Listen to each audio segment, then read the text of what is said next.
Hello, ladies and gents, and welcome back.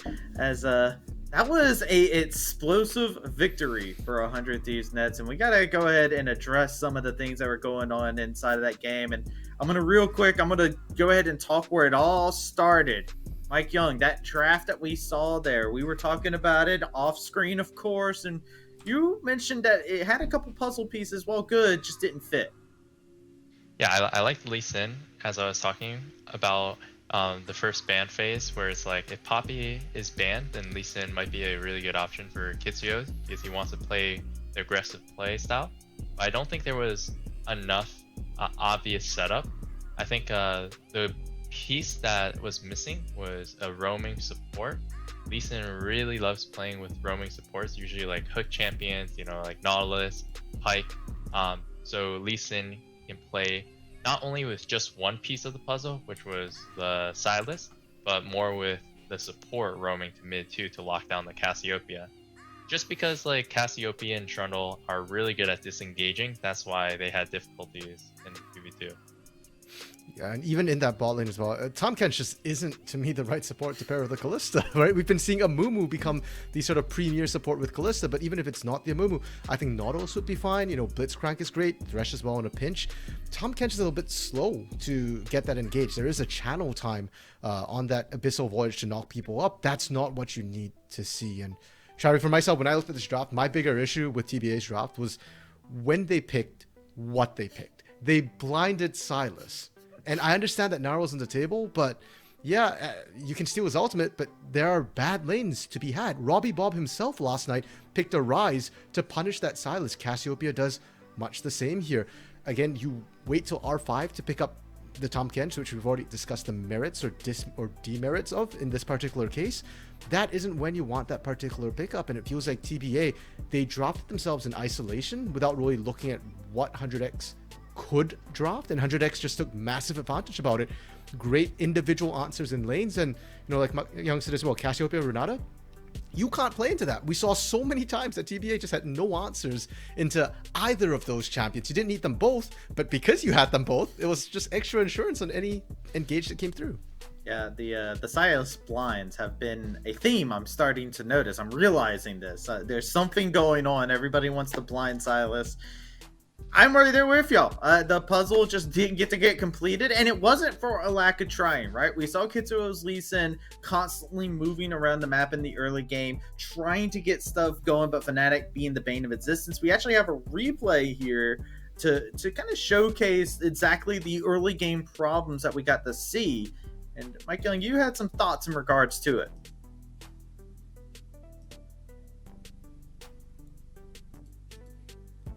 We're getting that replay settled up here. There it is. There we go. There we are. So here we see Lee Sin got spotted by the ward. The issue is, in this situation, their 2v2 isn't a guaranteed win. It's a really close 2v2 still. And in this situation, when you're the early game team comp, you don't want a 50-50 2v2 situation that you need to win. If 100X even wins a slight advantage in a 2v2, then they just win because they just have the better team fight, better scaling. So one advice for that was, we had bot prio there on the red side. We could have just brought up the support, and then it would have been a 3v2, and that would have been a much more guaranteed gank. Yeah, and if anything, we actually saw in the mini-map there, it was Sword roaming first on the Renata, when, like Mike said, they didn't have the right to do that. They didn't have priority, but they moved first. And, it just goes back to what Mike was saying. Tahm Kench not a good roaming champion here. Chukis needs to be a little bit more active to back up Kitsu, especially when you blinded that Silas. Yes, I'm a broken record, but I'm going to keep going back to that. If you're going to blind at Silas, you need to back it up. Statistically, I think it's like, what, you have to hear something 7 times for the human brain to remember exactly what it is. And yeah, look, it's a point to repeat, because it's a point that we do get to see time and time again inside of this game. And one of the things that we highlighted was 100 Thieves Net's ability to play from ahead, while also the fact that TBA does have a weakness where they have a bit of struggles when it comes to playing from behind. And the aggressiveness doesn't stop, and that's a part of the problem that we end up getting to see, because even though they get behind, we have another replay here. RMC, you were talking about how even though this is aggressive play, even though it looks like it could have been a good pick, everything could have gone wrong, and it did. Well, yeah, exactly. It did go wrong. And the problem here is just that it's not even a matter of being ahead for 100x here. It's just the compositional difference here. And we see both Renata and Cassio show up here. Fnatic in a 3v1 should have absolutely been mashed to pieces, but it doesn't come through because of that disengage. And the worry as well is that it's not just the choke point. Even on an open lane, how is TBA ever going to look for that particular engage here? There's just so many tools to back off. And now we get to see, you know, sort of the strength of 100x in every single lane. The fact that Lens can 1v1 Masu. The fact that Sniper at this point, you know, was about a level, 2 levels up on his counterpart, a whole bunch of CS as well here. When 100x gets a lead, they know how to play with it, and the confidence they have is unparalleled here. The fact that Fnatic, no fear whatsoever in that play, knew the team would back him up. TBA just can't let 100x hit this stage of the game. There seemed like there was a bit of bloodlust there too, right? The Trundle chasing the Tom Kench all the way back into the base, and that was really where everything just was completely out of their control. And I have to ask, Mike Young, what do you think is the best adaptation you can make? You said that game number 1 would be possibly the haymaker to come out from TBA. If you're looking to rally back after that game number 1, what are you personally looking for them to come back into this game number 2 with? Definitely want to see more group plays, so not just 2v2 synergy from mid and jungle.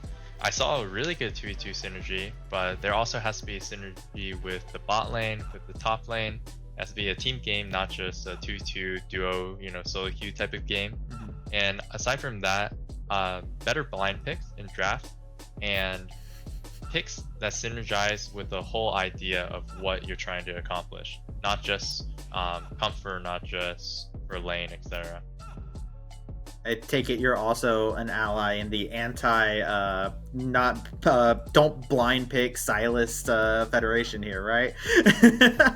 So definitely there are a ton of counters, but one thing I want to also add on is like Cassiopeia isn't just good against Silas, it's good against Kalista, it's good against Lee Sin, True. It's good against Ornn.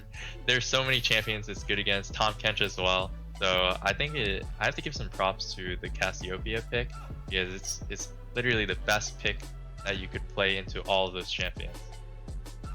Yeah, and you know, if there's one thing about 100 Thieves Nets, they show that they have that ability to capitalize onto the draft here. Now, RMC, if you're 100 Thieves Nets, you just came off of a big win. Do you think they let down their guard here, or is this just them going to continue with the same strategy of making sure to just pick the perfect picks to be able to take them on? I think it comes down to what they're looking for from this match here, Travi. If they're looking to guarantee themselves a win, no, you don't let down your guard. You just do the same thing you did. You know that Sniper has Topo's number in that top side right now.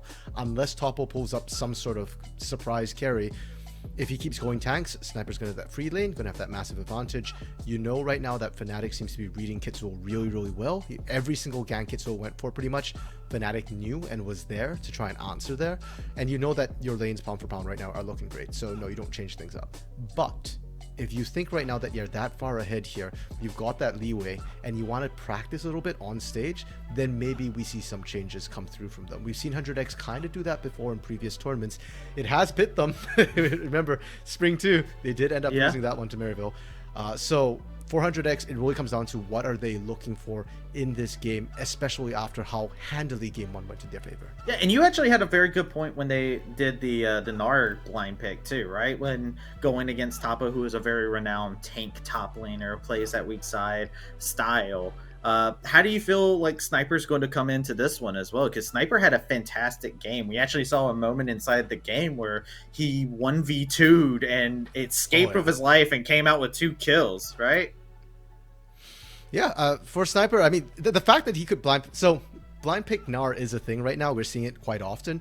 There are counter picks into it. But right now, unless Topo's going to pull out the Malphite, which I don't think he's played this entire tournament, tanks aren't going to answer the Gnar. So Sniper's got a bunch of different champions he can play into tanks. You know, he's got the Camille as well if he wants it. The Fiora is going to be absolutely nuts. TBA had to ban away the GP because it's a free lane for GP to skill up in pretty much. So I think for Sniper, this is about as comfortable as it gets, unless Topo can pull a big surprise, big upset. Maybe he's got a hidden ace up his sleeve here, some sort of surprise carry.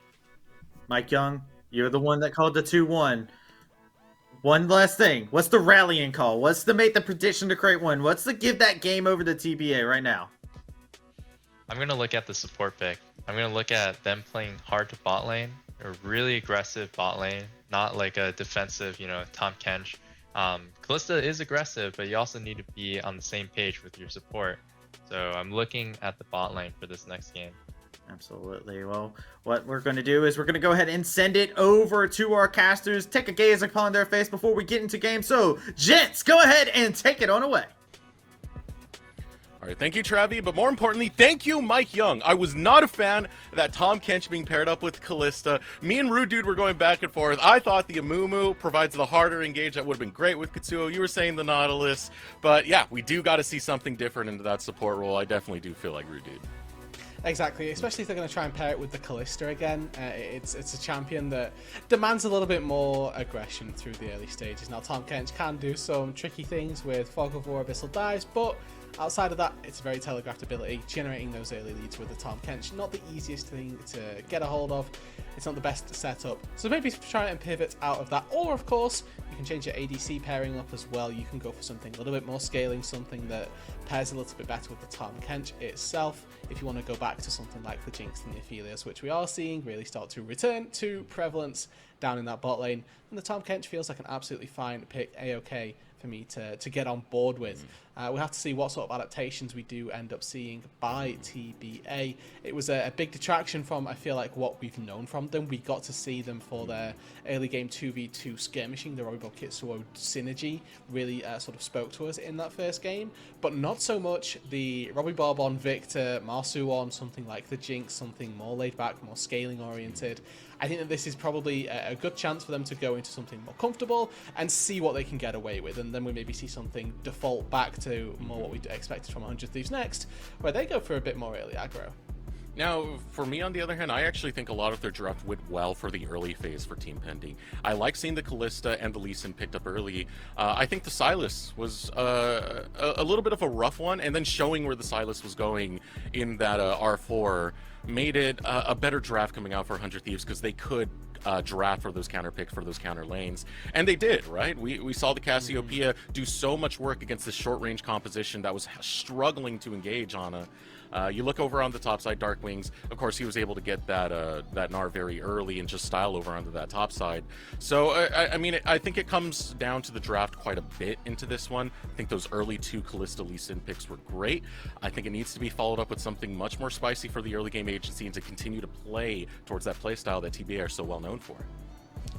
And we could very well see that happen. I think that there were some great points brought up by our desk as well. Maybe we see Topo on something a little more focused on carrying, going toe-to-toe with Sniper. We do have the draft ready, though, for game number 2. So we can get to see quite what TBA have got up their sleeve. That'd be a spicy one if Topo's willing to try and play the carry battle against Sniper. I mean, Sniper's been hyped up for a big reason, man. He's been showing up ever since he's popped up in Proving Grounds. And you remember the days of, spring and OQ1. I say it like it's so long. It was just 6 months ago. It was in the same year. But back then, we kind of knew General Sniper as, oh, this is Viper's brother. This is Viper's brother. Today, this is General Sniper. He's his own guy, and he is a powerhouse. Yeah, Viper is now Sniper's brother. That's how the tables have turned. But Sniper certainly making his own name, and I think that throughout the real OQ, the CQs at the very least, we have seen Sniper really dominate in that top lane. I think the next step, particularly for 100 Thieves Next, is if this goes so well, is how well they can perform at Proving Grounds. Because that is, like we say, the next step, and it's also what really caught a lot of amateur teams off guard when we look back at PG Spring. It was not a good showing for the amateur teams at all, and we need to see that step up a little bit more. And of course, 100 Thieves Next, they've been going toe-to-toe with academy teams. I've heard multiple different people placing various different places in the academy power rankings, even though they're an amateur team.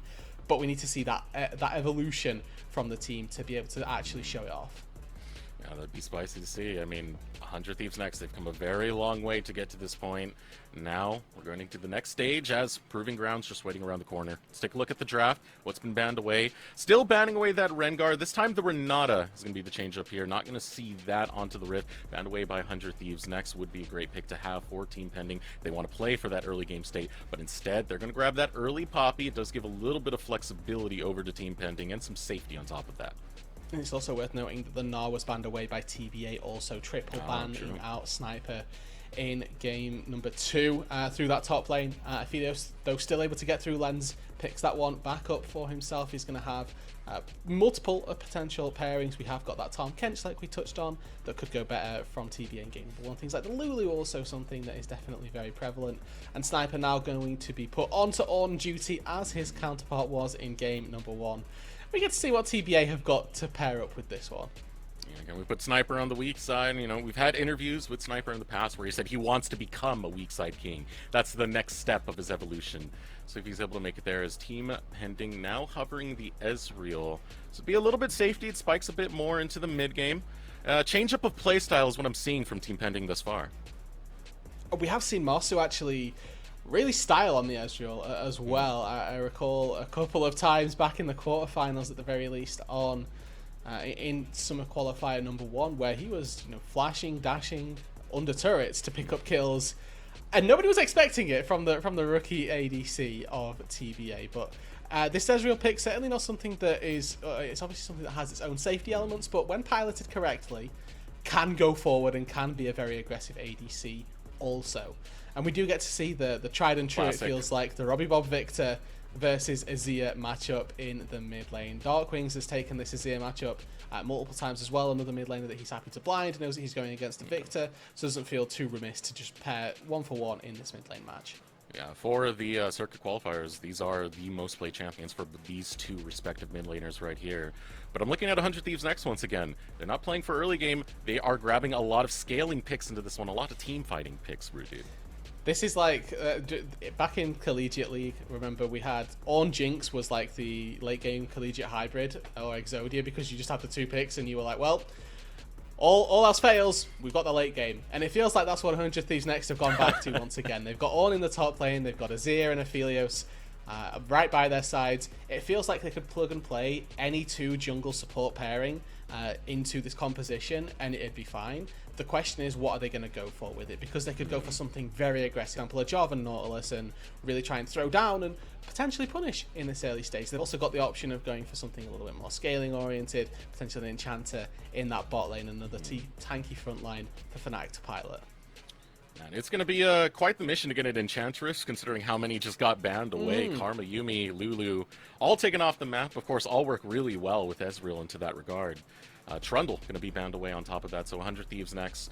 We still got the jungle pick to come through. Xin Zhao will be hovered, and yes, this is going to get locked in. We have seen the Xin Zhao recently. I don't believe it was 100 Thieves next that played it. It was yesterday we saw it picked up.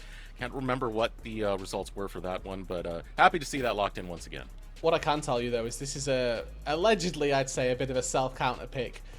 Unless, of course, this Poppy is going into the top lane, which is obviously its more generic role in seasons gone by, has since recently defaulted a bit more into that jungle role. Would have been potentially seeing that one on Kitsuo's hands, but with the Lee Sin locked in. We know now this Poppy going to be going up to that top side, the Lee Sin in the jungle. Another good old skirmish between these two. Fnatic and Kitsuo going head-to-head. Lee Sin Xin Zhao is about as early game bruiser-oriented as you could wish to hope for, outside of a Volibear getting picked up. And you said Deserux, it'd be difficult. We'd be finding it hard to get Enchantresses down in the bot lane. Well, never fear. We have delved deeper into the champion pool, and we have picked up the Seraphine, the Soraka, 100 Thieves next, learning a little bit from Large, actually, the only one of the champions on the team that handed them their loss in the first round of the group stage. And Seraphine locked in. We're going deep into Enchantress pool now to see Soraka getting locked in over on the bottom side. But this is a lot of sustain. Great front line coming out for 100 Thieves next. What I'm going to be looking at is that early laning once again coming out from Team Pending. What can they do in that early stage? Kitsuo has to be big on this Lee Sin to make sure Team Pending are not going to fall apart. And it feels like as well, if Kitsuo doesn't have that big impact in the early stages, it could be fairly difficult. I think the benefit for TBA is this is not a composition that falls apart post 20 minutes. They do have their own fallback safe scaling conditions. Robbie Bob on the Victor, Marsu on the Ezreal. These are very highly mechanically intensive champions that can pop off in the late game.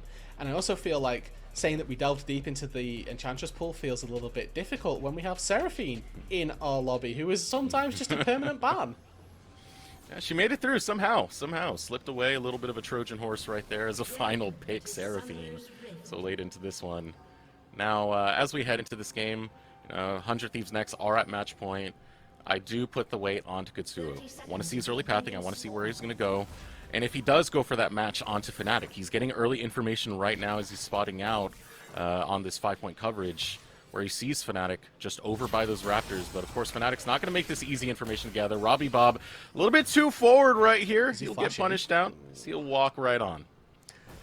I was tempted by Fnatic to flash Audacious Charge over that wall and just like burn Robbie Bob's flash, make a bit of a sitting duck of the mid laner.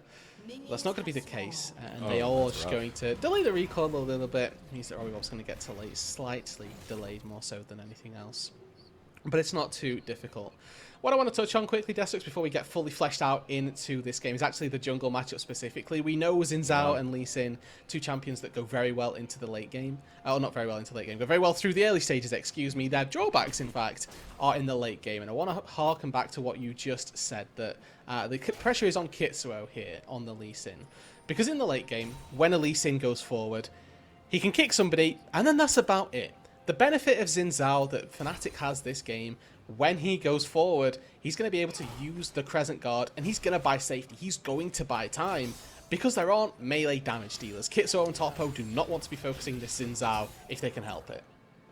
Safety time, disorder. Xin Zhao brings a lot to a fight in these early stages. And the pathing for both these junglers not going to be on the same track here. Fnatic, with that top side focus, is going to path upwards. And Katsuo clearing over where his blue buff is. And looking towards the bottom lane, looking towards the mid lane. The focus for Katsuo right here for this first gank. I'm looking more towards the priority that you see in the bottom lane. It's shoving in there. It's going to be a hard lane to really punish and dive a little bit too much without some harassment. Mid lane looks a little bit more acceptable. It does, but the issue, of course, with I'll say all of these lanes for TBA on that bot, on that mid side, is the relative setup that we've got for them. Seraphine does have her own CC. It comes from the double E, or the attempted double E that you get from Chukis.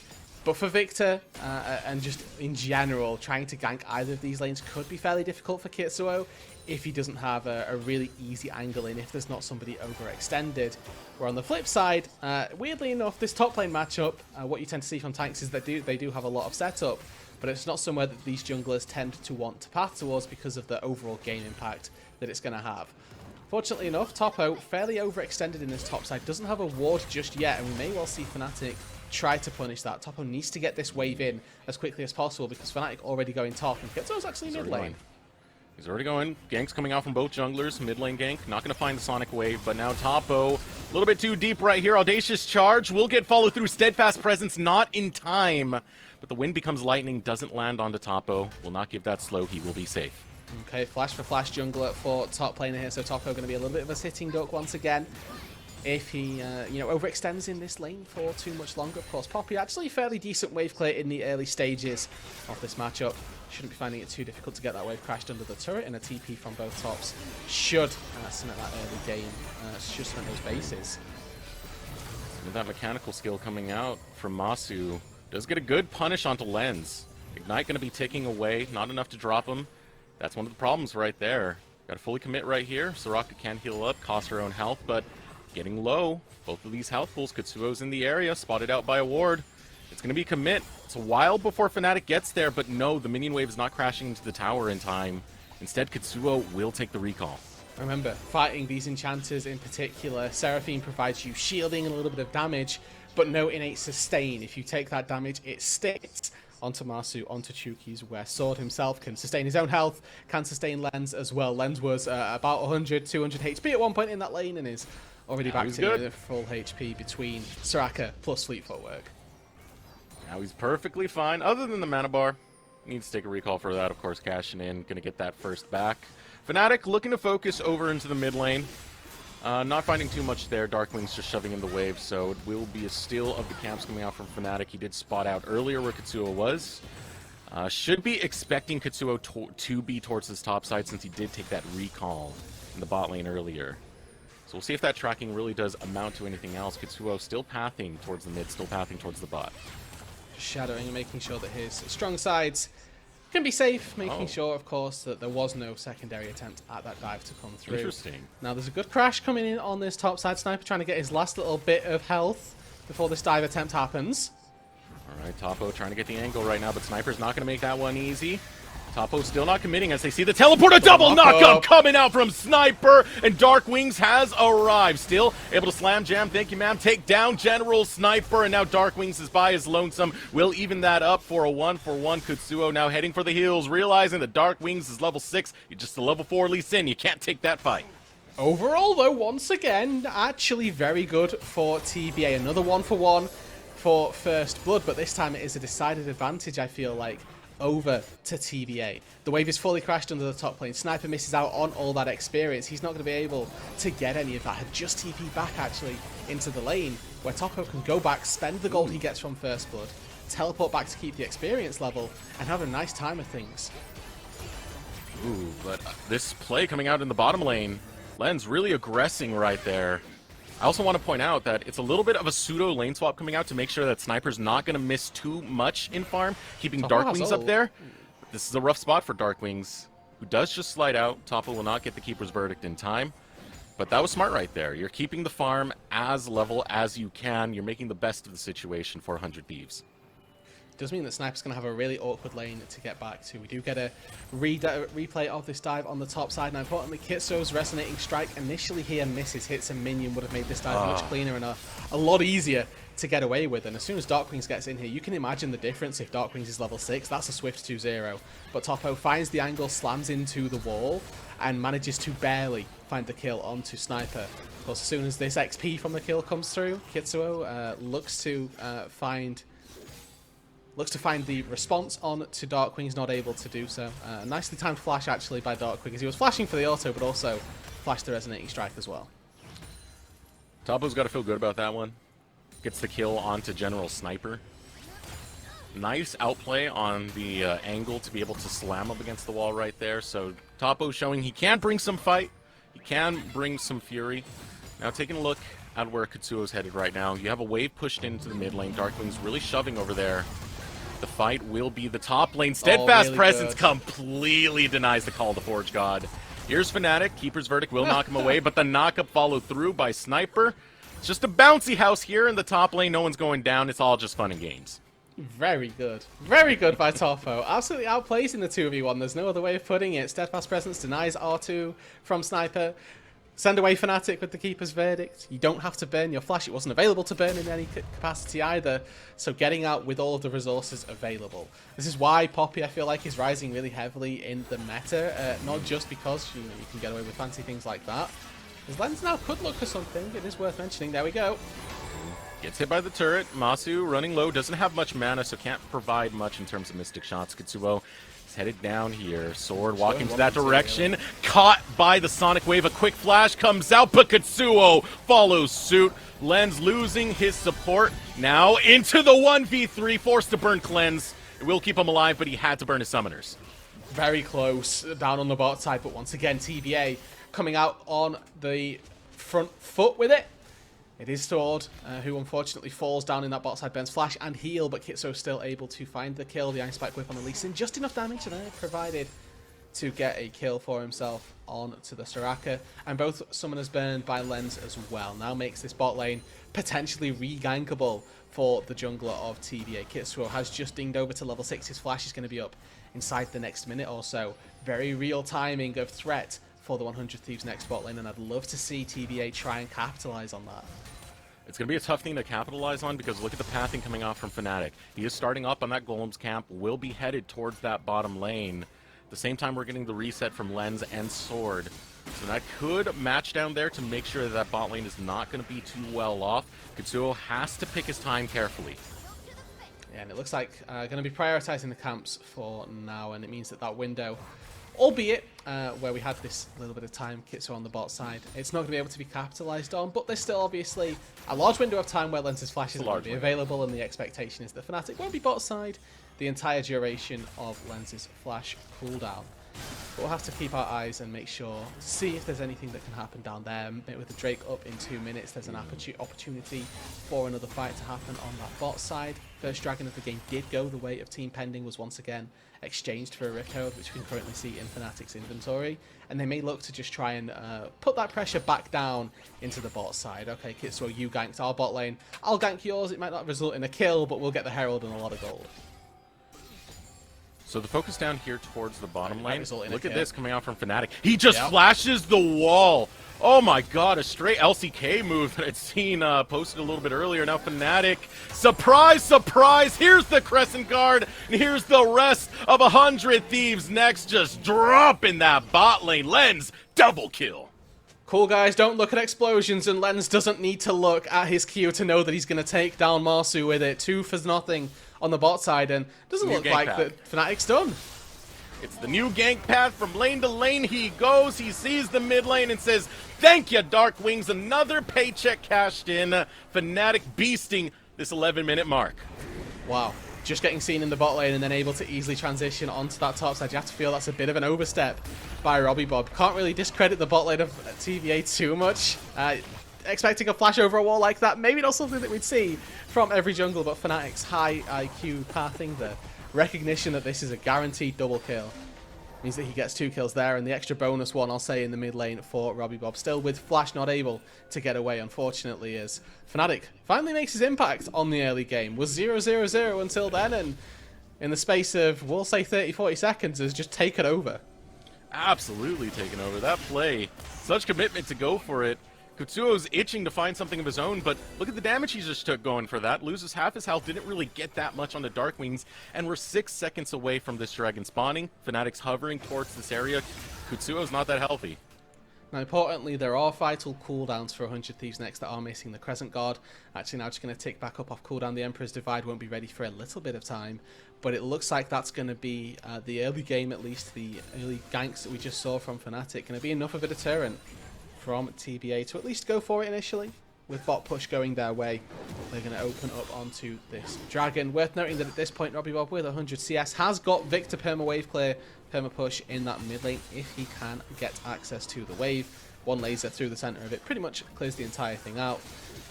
And these wards as well. Great highlighting from our observers there, recognizing that Kitsuo is spotted out on pretty much every camp that he cleared on that bot side. Yeah, this jungle tracking for Fnatic is fantastic. And of course, knowing what side to play to, knowing where his strengths are, grabs the Drake with ease. For Team Pending, it's not the biggest loss, though, because they were able to get that first Drake. It's not going to be the biggest of dragon stacking win conditions onto this. For 100 Thieves, it just shows you the control they have on this map as we start to head towards the mid-game. We still got another 45 seconds before plates fall, and Fnatic is itching to gank this bottom lane. Looks like they want to set up a dive. Chookies will be down there as well. Spotted out though. Ward does see him. Wave is still not in a good spot for the TBA bot lane. It's pushing away from them. Marsu doing a very good job at just allowing it to do its job, and this is more gold hemorrhaging out of this bot lane and going into this Aphelios, who late game we know gonna dish out good damage. Len's last game was no stranger to being aggressive with the Aphelios, flashing over the wall to try and pick out Marsu on the Callista, Gale forcing to finish off the kill. A lot of control lies in the 100 Thieves next camp right now.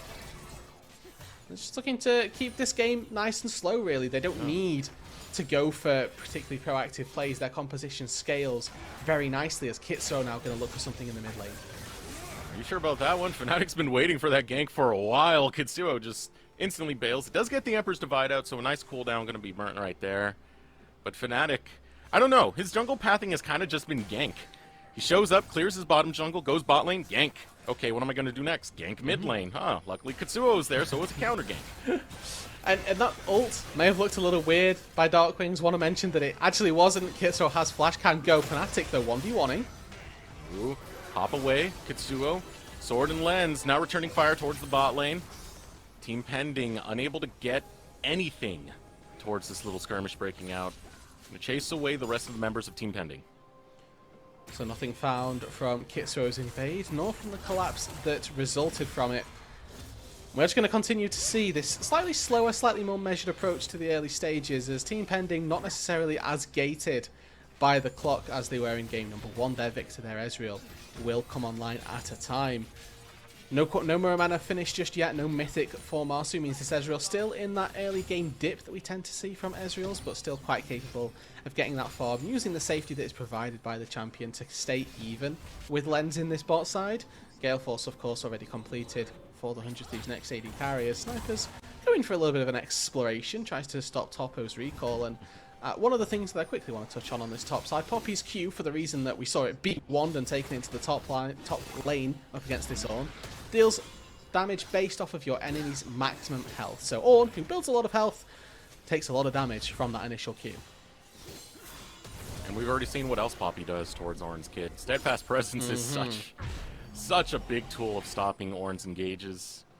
There's so many tools available for Team Pending. The thing is, they need to have good gold leads. And it needs to be set up by Kitsuo, who's been having a hard time finding these engages. Thanks to Fnatic, who has been fantastic with this jungle pathing, fantastic with his tracking. Now he's trying to play towards the mid lane, where Robbie Bob hasn't had the greatest game as well. Darkwing's been able to contest in that lane quite well. It is quite a skill matchup when you have that Victor versus Azir, but this is shifting, and this is shifting quickly. Kitsuo's been trying very hard to get Robbie Bob online, but this is what happens every time. Fnatic just camps into that mid lane. That's all they need. Protect Darkwing to make sure that Lee Sin can't get the successful gank off, and this is really good. Oh, Emperor's Defy just catches Robbie Bob, and it puts him under the tower. Oh, you didn't even need Fnatic for that one. He died very quickly. That was terrifying. The Xin Zhao and the Azir also no slouches in terms of their early game damage, it would appear, as a very successful gank in the mid lane comes through. This is that difference between Azir and Victor. The setup of a Victor, way worse. Oh, Fnatic onto Chookies. Will not get the 3 Talon Strike knock up in the mid lane. Kitsuo following on to Darkwings. Sonic Wave lands. But 100 Thieves bullying away the bot lane. Trying to make a play. Kitsuo in the mid lane. Now roaming over, but this is going to be tough. Chookies is very low. Masu doesn't bring that much to a fight right now. Teleport being channeled. Team Pending want to commit to this one. And Kitsuo taking so much damage before the fight really begins. Ultimate gonna come out from Lens, looking for more flashes over the wall. Goes on, the Chookies will take him down. But here comes one kill. No, it's not going to be picked up because Lens will still find the outplay. Masu arcane shifts away. A sniper looking to hunt him down. Puts up a pillar. It's a final flag to commit to the kill. Fnatic will clean it up. Oh, and there's that experience that you talked about, Desarux. Masu not quite able to dish out the damage, but Lens on the flip side of things flashes into the midst of 3-4 people there from TBA, recognizes that Sword is there, the Soraka by his side is going to do enough. Gets on in the face of TBA and takes them all down. Now Kitsuo, who's the one survivor of that bot lane skirmish, searching for something on this bot side, but it's not going to come through. Double TP's used by 100 Thieves next. They lose a top lane turret for it, but they get a fight, they get 2 turrets in the bot lane, and that is going to be very worthwhile for them. We're seeing so much flexibility come out from 100 Thieves next in these drafts. Putting Sniper on the Ornn this time, getting Fnatic on the Xin Zhao, and they still make it work out. Now Team Pending are looking for a way to get the better of this. Topo hops in onto Fnatic, a double knockup with the Keeper's Verdict, but over the wall, followed suit. Sonic Wave, Resonating Strike, will it take down Darkwings? No! The Emperor finally falls to Robbie Bob, but a slam against the wall will net Topo 1 kill. Team Pending strike back, gathering 2. 100 Thieves next, just biting the hand that feeds them a little bit there, staying too long, trying to stick around and take that dragon. Not able to get away with it, and they lose 2 for 1. Kitsuo sacrificing his life to get a bit more gold back onto the carries. Important note that the kills went into the right pockets, both Robbie Bob and Masu getting the kills there. The shutdown from Darkwings going on to Robbie Bob, where Masu picks up the 700 gold that was on the top of Fnatic's head. Of course, it is this trade. Once again, you don't get anything for 3 against 100 Thieves. Next, Lens gets funneled even more gold, and off the back of that team fight plus this top turret, he's probably going to be able to complete that 2-item spike very soon. Look at that gold lead. Look at that disgusting gold lead. And the thing is, you know, if you look at 100 Thieves next games, this is pretty common. This is the way they play. Their early game is absolutely phenomenal, and you're seeing it on display right here, right now. A lot of it dictated by Fnatic's early presence. Darkwing surviving that mid lane. Lens able to perform so well into Masu and Chookies, where, you know, Chookies has that Seraphine. This is such a brutal state for Team Pending to be in, but 100 Thieves looks so clean. 3,500 gold lead right now. They are decisively ahead in this matchup. Of course, the one metric that we can give to TBA right now is that Drake lead, as Topo likely going to die here. Cancelled. Unlucky. It's just rude. Yeah, this is the playpen right now. Got him in daycare. Ah, poor Topo. Who wants the kill? Who's going to take it? Give it a sword. Give it a sword. Ah, Darkwings. You know what? We can't complain, giving the Emperor an extra kill. Certainly not the worst thing to go for. And now Masu trying to get something back in this mid lane could be punished. Oh, Sniper. Sniper, you did some Masu on Gnar. You're not Gnar this time. It's not going to work out as well, but it shows you that Sniper's still a bit scary here. Baron being started up by 100 Thieves next, and Katsuo trying to reply behind the Baron pit. The rest of Team Pending netted up as a full 5 stack. Setting up around here, 100 Thieves next. Not going to be the sneaky play today. A little bit of a play by 100 Thieves next made this is there. cathartic for Masu. Respectfully, you can't go for the fight around the Baron, recognizing that trying to do a Baron against a Victor has probably led to more TBA wins than it has against 100 Thieves losses. So they gave them their dues, and they don't stick around too long there. As nice smite for the red buff. Well, they're getting collapsed on. TP behind by 2 of 100 Thieves next. Oh, no! The cavalry has arrived! 100 Thieves next with a double teleport flank are gonna dismantle Team Pending one after the other. A double kill picked up by Lens. Masu heading for the hills. Nah, don't want to fight that one. Keeper's Verdict will protect Masu, just the threat of it alone, but that is gonna be barren for 100 Thieves next. Oh, if 100 Thieves next, you know, stepped a little too far forward. It was TBA that went the whole mile over the line right there. Now they're trying to do the Baron. Still, Victor here has to try and get through Sniper, and this Baron going down fast. Get away from Darkwings. Emperor's Divide is available, will be used, pushes Topo away, but Darkwing's starting to run low here. A little bit of help coming in from Sword, who is sustaining this fight, but slammed into the wall. They're able to grab Sword. No, the Wish comes in time to provide the heal, and another kill picked up for 100 Thieves next, as it's the Baron, it's the team fight win. It's looking like the series. Any other support there? 100 Thieves next lose 1 or 2 members, but Soraka is doing so much healing on this backside of the fight that they are not able to lose anybody. Baron to 100 Thieves next. All 5 members walk away with that buff in their pocket, and now they are facilitated, ready to try and set up for game number 2, send themselves to semi-finals, and remind everybody they may have had 2 weeks off, Deserx, but they are still a team to party with.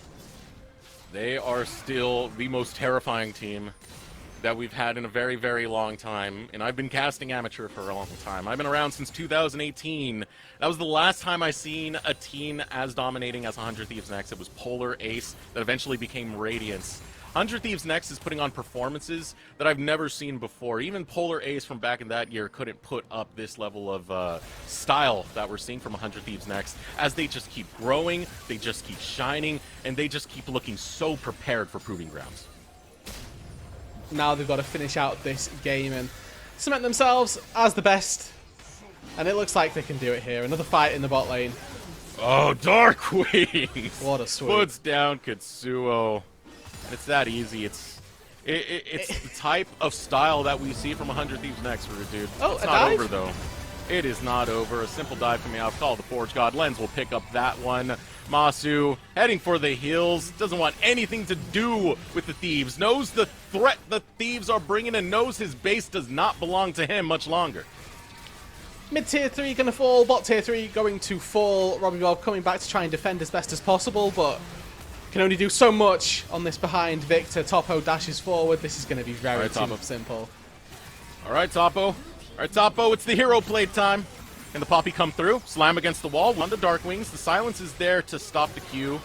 Only delays it a little bit longer. Ultimate going to be popped. Sniper looking for a knock-up against the inhibitor, but 100 Thieves next. They will take that bot lane inhibitor. Looking for more. Katsuo hops in. There's the Dragon's Rage, but he doesn't get it onto Lens. He's not able to kick Lens towards the team, as Masu just gets dropped by Lens. Darkwings gets Robbie Bob low, and 100 Thieves next. Look at this right here. Look at this squad that is setting up to arrive at Proving Grounds. One of the most dominating teams you have ever witnessed, and they are getting better, baby. They are cleaning up, so they're not just that late game. They're not just that early game squad. They have late game presence as well. One more kill to seal the deal. Nexus exposed. 100 Thieves next. A quick 2-0. I'll make it 2 as well. They'll take down somebody in the fountain. They'll take down your Nexus in your face. Kitso can only watch while his Nexus falls, while his team crumble around him. And 100 Thieves next with a swift 2-0, cement themselves in our semi-finals of PGCQ2 for summer. Back to business as usual. This is where they fell in spring number 2 qualifier, but not this time. And a quick reminder, this is a very dominating team. They're at the top of our standings right now, already locked in for first place. You know, they had that first place finish in the last circuit qualifiers. It looks like the story is not going to be the same from what we saw in spring, where 100 Thieves next did fall in that second circuit qualifiers, right? No, they have grown, they have prepared. General Sniper is looking like an absolute stud, and it's almost looking like who can really stop 100 Thieves next? Who can stop them from clean sweeping the summer?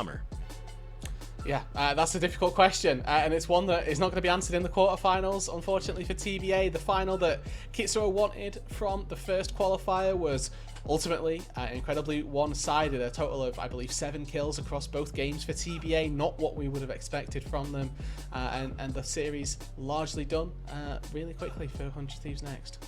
All right, we are now ready for a break because you don't want to hear what we got to say. We want to hear from the players. Travi, we'll have an interview with, I believe, Sword. We'll get that confirmed. Yeah, we have Sword on the line with Travi. So we're going to throw out a short break when we return. Travi will have that interview for you, so be sure to stay tuned. Hello, ladies and gentlemen, and welcome back to the Proving Ground Circuit Qualifier. And I have here with me the victorious Sword from 100 Thieves Nets. How are you feeling, man? I'm feeling great. It's been a while since we played a tournament game. Since the last week, it was like it was canceled. So it's good to have a clean 2-0 today. Yeah, I want to ask, how was that? Right, you guys did have like a little 2-week mini vacation in between. What is a jam-packed schedule for you guys in amateur? I mean, it's basically just the same thing. We just scrim, and then after scrim, we just play solo queue. So we didn't really miss out that much, but not playing that one day. Absolutely, and I do want to ask a question about you then, because Sword, you have been making your name known not only in solo queue but champions queue. Tell me about this, man, because you've gone on quite the journey. You've gone from mid to support, and now you're just like sitting on top of the ladder in champions queue and solo queue. What's it like? Yeah, I mean, this off season, I just grinded solo queue every day since there's no champions queue. So I just got, I mean, the role is like free OP, so I just got really high rank. And for champions queue, I think champions queue is like a really good way for players to improve. So I just like grinded champions queue every day, and then, I mean, I don't know how I got top 10 because I had like 51% win rate, but it's good that I achieved a goal. Yeah. It's above 50, right? As long as it's below above 50. And it's better than 50 for sure. So we'll take those. And talking about things you take, you got the 2-0 victory here today over your opposition. How was it planning to go against Team Pending? You guys didn't know about who you were going to face until, of course, yesterday. And Team Pending can be a bit of a tricky team to plan for. Yeah, I heard like Team Pending won Collegiate this year, so they seem like pretty scary, but we don't really know much about them yet. We never scrimmed them, so I mean we're just happy that we play our own game today, and it's just clean 2-0 today. Yeah, absolutely clean indeed. And man, oh man, talking about some things that you might have on the mind. You know, we got another matchup that's coming up. The Nets matchup here on the Path to LCS stream is going to determine your future opponent. It's either Maryville or it's going to be AOE Ginger Turmeric. How do you feel? Is there a particular opponent that you're personally wanting to face? Those two teams are pretty good. I want to try to beat Maryville because we lost to Maryville like the second OQ, and then APA took my rank 1, so I really need to beat them. Yeah. I like that. I like it. A little bit of revenge against Maryville. I feel like either one you have revenge on the mind too, right? Because AOE. Oh yeah. in open qualifiers, right? A little bit of revenge there. For sure. Okay, absolutely. Well, I want to ask real quick. Do you have any shout outs before we close out things here for anybody who's been supporting you from your journey ever since from the mid lane to support to your entire journey here, Sword? Um, for people that helped me learn support, I guess shout out to Joey because I asked him a lot of support questions, and he always answered me. Answer was good answers, so I learned a lot from him. And shout out to my teammates too. They all work really hard, especially Lens because he's like new to amateur and like he didn't really have experience, and then we're still like the best team. So yeah, he's really talented. Yeah, he's been crushing it recently, man. So Yeah. absolutely. So shout outs to all of them, and thank you so much, Sword, for coming on board for this interview. Thank We are you. going to go ahead and throw it back over to our desk as we are getting into things. Mike Young, RMC. We got to see it. A clean 2-0 coming out for 100 Thieves Nets. They're looking on top of their game right now, right? Came out with a clean first game, and then the second, as soon as the passive play, faded away, it just was a steamroll for the Nexus. Yeah, and you saw them actually change some things up. We were talking about it, RMC. First ever tank game from General Sniper in the top side of the map. That was a very good performance to actually see. See him coming back onto the Ornn and seeing 100 Thieves say, yo, we'll match you blow for blow. Yeah, and I think one of the things to remember here is in the amateur scene, a lot of it's not just about winning. A lot of it's about growth here, and seeing Sniper play something that isn't a carry is massive. Now, granted, props to Topopotamus showed Sniper why the tank world's a different world, right? Topo did win the lane in terms of CS, in terms of the pressure, but Sniper held out well. And Travi, what scared me more was, last segment we were kind of joking like, oh, what does 100x change here going into this game? Do they need to change? And I was saying that, well, depends on their mindset. This game felt to me like a practice game. They just picked up a composition they've never played before. And when I'm looking at the draft order as well, that was what was terrifying. They see Topo pick a tank top lane. They counter pick with the Ornn. That's not a real counter pick. That was more like, we're going to match you. They see the Ezreal Victor. Okay, we're going to pick the Azir into a Victor. Again, not a counter pick. Generally, Victor is picked into the Azir where you outskill and have a bigger team fight impact later here. In the second round of picks as well, Xinjiao Soraka, the Soraka comes after you see the Seraphine. It just felt like 100 Thieves Knicks were saying, okay, we see what you're doing, and we're going to just pick whatever you're doing and do it better here. We are just going to show off our mechanical skill. And that's the way it felt like watching a lot of those fights. Yeah, I feel like we can all kind of mirror that. And Mike Young, I kind of want to touch up onto you here because one of the things that we were talking about that could have been an adaptation, we wanted to see some changes inside of the draft, right? And TBA made a lot of different changes for their draft, but it was 100 Thieves Nets that felt like they were just staying a step ahead when it came down to things. Yeah, so the biggest thing is that they reverted to scaling in teamfight comps instead of, the all-out aggressiveness early game, because the early game didn't work out for them in the first game, so they reverted to the opposite plan. I was more predicting that they would just go better in the early game, a better comp, and then stick with that same plan that they already planned to go into before the series. But I think they kind of respected 100x too much, and they're like, okay, we can't stand up to these guys in the early game, so they kind of diverted to the scaling for late game style, and it was actually working pretty well for the first 10 minutes. I think we'll see in one of these clips where the game changer was.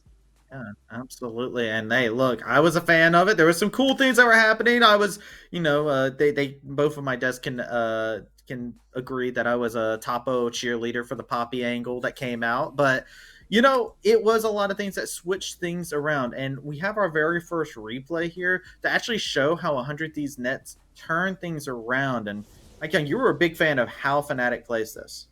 Yeah, take a look at how he dodges this river bush right here by going through the try area. It was just a straight up flash because they know Seraphine has no flash. So even though they also get the Ezreal, that's just a bonus kill. The real target here is the Seraphine that has no flash. And after Seraphine is just free, Ezreal's next to follow. It's such a clean play, and even like not even shown on screen, right? He goes straight to mid lane and causes another swing to happen, right? Like Fnatic is so good at being able to recognize these moments, and we got to see that time and time again. And that was the beginning of 100 Thieves Nets grabbing the game back for themselves. Yeah, and I Yeah. cannot highlight that flash enough because you don't flash as a jungler unless you're sure you're going to be able to do it, right? Like I'm sure Mike. Well, actually, I was thinking I was going to say Mike, you can speak to this, but I was thinking back to your days in the LCS, and you would flash even if you weren't sure. Yeah, but generally you wait for. You only flash if you're confident, because if you burn it, that's 4.5, 5 minutes without that particular summoner, and it makes all the difference in your gang. So the fact that Fnatic did go for that just shows the confidence that 100 Thieves Knicks, and when they know they've got the setup right, they're just so clean on the execution. Yeah, hard agree. And talking about confidence and how they play things out, we have another replay here, and we get to see that confidence come through in the rookie that is Lens inside of this game, right? RMC, he was fantastic in this. Yeah, I mean, Sword, you heard him in the interview, giving props to Lens, and this game to me really showcases Lens a lot in terms of how it plays out here. So this is the first big fight we see. It ends up being a 4v4. It starts off a 3v3 here. And watch Lens's positioning in a lot of this fight. Right now, he's hitting that turret. This whole fight's coming on.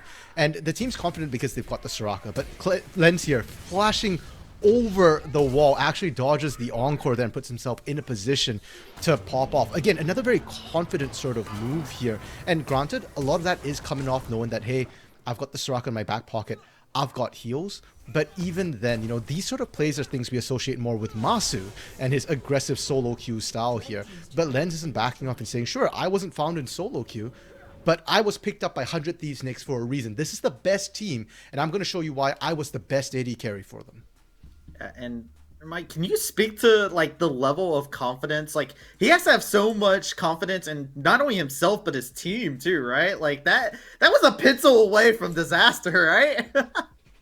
Yeah, I love the flash forwards. I love the flash forwards from the Xin Zhao, from the Aphelios. Let's just be a testament to those solo queue players looking for a tip for climbing their solo queue games. Like the flash is not just a defensive ability. You can use that for plays. You can use that for team fight opportunities, for engages. So don't only think about it as a defensive escape tool. Sometimes the best defense is a good offense. 100 Thieves Nets showing a masterclass of that saying here yet again.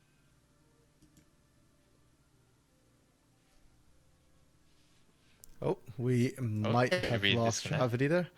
Oh, and he's back. Okay, we're going to take Welcome a back. short break after Beeman's disconnected for a moment there. We're going to take ourselves a short break after 100 Thieves Nets gave us a masterclass on how to be aggressive and showcase their abilities. And we will find out who their Nets opponent will be in our Nets matchup. So do not go anywhere.